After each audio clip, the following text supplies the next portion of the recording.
What's been the highlight so far? The highlight? There's been so many, you know. Highlight.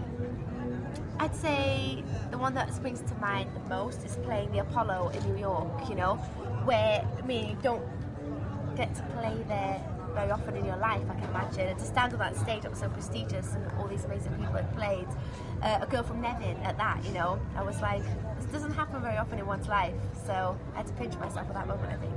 But I mean, you say you go from Nevin. I get there's a lot of people perhaps in the audience tonight thinking, "Go from Nevin back here at Wakestock." Yeah. I mean, how does that feel? Is it special? Yeah, it is. Actually, I couldn't play in Nevin as well. Let's get 2 gigs in while I'm in town. It's really nice to be back, you know. But I don't really feel as though I've gone away. You know what I mean? So coming back, it's not like a big homecoming in my heart. It's just like I'm playing a gig at home. You know, and I'm sure there'll be many more. But it's lovely to be at this point, you know, and I hope I can get a couple of sing-alongs. Maybe they've bought the record, I'm not going to assume that they have, but it'd be nice if I can get some of that. What have you been doing today? You've met up with your family again, has that been nice to sort of chill out a bit? I had to be careful, you know, there was a lot of alcohol going around, a lot of goodwill, good spirit. I had a couple of glasses of wine, behaved myself, and now I'm kind of getting myself together for the show tonight.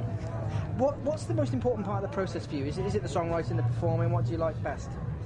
I don't know if I really like any of it, I just do it.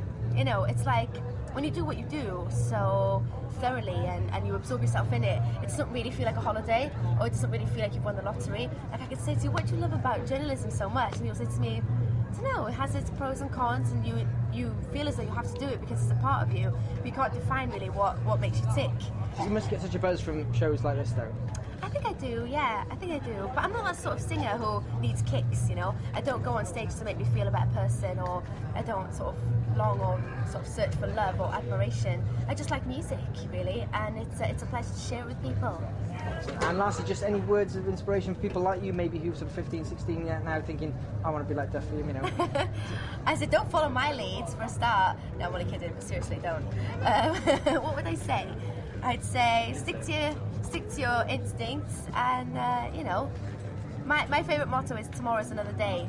So if you always look forwards and stay positive, I think you'll get what you want eventually. It doesn't matter where you're from, essentially, that, you know, if you've got that talent, it will find its natural, you know, growth. It will, yeah. And you know, at the end of the day, as long as you're happy, you don't have to be globally known. You know, I would be as equally as content if I'd sold 2,000 records in Nevin. That's the capacity and the population of Nevin. So if everyone in Nevin had bought my record, I'm sure that would have hit the spot for me as well. But it just so happens that something slightly strange happened along the way, and it kind of got magnified all over the world. But do what you do and do it well. Thank you very much, Duffy. You're welcome. Cheers.